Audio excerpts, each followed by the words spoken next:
falling in love. Bihartik aurrera eta igandera arte, Lindy Hop eta jazz tradizionalaren zaleek hitzordua dute Iruñeko dantza eta jazz musika jaialdian, Spring Lindy Weekenden. That I can't seem to do. 600 dantzari baino gehiago bilduko dira eta dantza eskolak eta jam saioak Reverend Duke edo The Rambling Group Jazz Band bezalako taldeen zuzeneko musikarekin girotuko dira.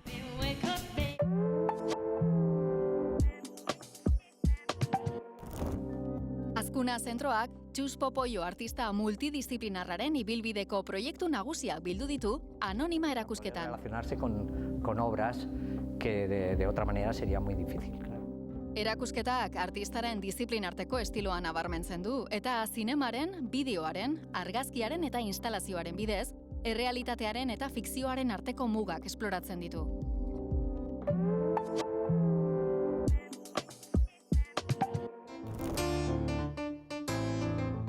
Eva Guerreroren Hasta el último baile dantza ikuskizunak denboraren igarotzea, gorputzaren eraldaketa eta oroitzapenak ditu ardatz.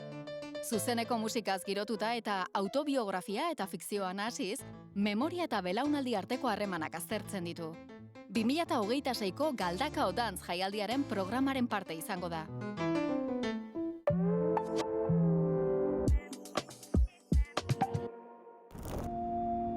Tabakalerak Lucille Hatzilalilovic zuzendari frantziarrari eskainitako zinema ziklo bat antolatu du, eta testuinguru horretan proiektatuko da Evolution filma. Bere zinemak mundu oniriko eta ezegonkorrak eta haurtzaroan eta nerabezaroan oinarritutako esperientzia sentsorialak uztartzen ditu.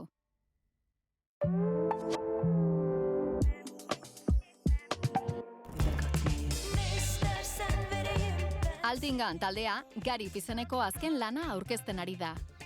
Turkiako folkari omenaldia egiten dion soinu moderno eta eklektikoko diskoa da. Biarritzeko Atabal aretoan eskainiko dute kontzertua.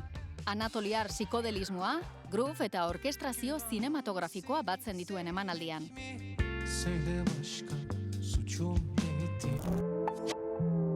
Kulturplanik onenak EITB-ren eskutik.